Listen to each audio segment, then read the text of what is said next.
इच्छा, आशा, अपेक्षा, यही सब मानव समाज के चालक होते हैं। यदि कोई आपसे पूछे कि आप कौन हैं, तो आपका उत्तर क्या होगा? आप तुरंत ही यह जान पाएंगे कि इच्छाएं ही आपके जीवन की व्याख्या हैं। कुछ पाने से मिली सफलता, कुछ ना पाने से मिली असफलता ही आपका परिचय है। इच्छाओं में ही ज्ञान का प्रकाश है। जब इच्छाएं टूटती हैं, तब वहीं से ही ज्ञान की किरण प्रवेश करती है मनुष्य के हृदय में। संतानों के भविष्य को सुख से भरने का प्रयत्न करना, यही हर माता पिता का प्रथम कर्तव्य होता है। किंतु वह सुख और सुरक्षा मनुष्य के कर्मों से प्राप्त होते हैं। संस्कार और शिक्षा से बनता है मनुष्य का चरित्र। अर्थात माता पिता अपने संतानों का जैसा चरित्र बनाते हैं, वैसा ही बनता है उनका भविष्य।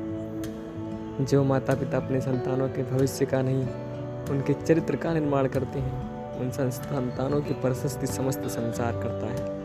ये कोई घटना मनुष्य के जीवन की सारी योजनाओं को तोड़ देती है और मनुष्य उस आघात को अपने जीवन का केंद्र मान लेता है। पर क्या भविष्य मनुष्य की योजनाओं के आधार पर निर्मित होते हैं? नहीं।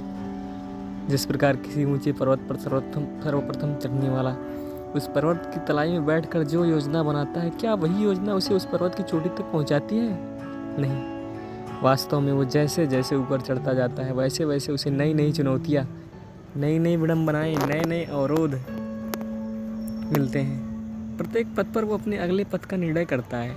प्रत्येक पथ पर उसे अपनी योजनाओं को बदलना पड़ता है। कहीं पुरानी योजनाएं उसे खाई में न धकेल दें। वो पर्वत को अपने योग्य नहीं बना पाता, केवल स्वयं को पर्वत की योग्य बना सकता है। इसी प्रकार जब मनुष्य अपने जीवन में किसी एक चुनौती को, एक अवरोध को अपने जीवन का केंद्र मान लेता है और अपने जीवन की गति को ही रोक देता है, तो अपने जीवन में सफल नहीं बन पाता और न ही सुख और शांति प्राप्त कर पाता है।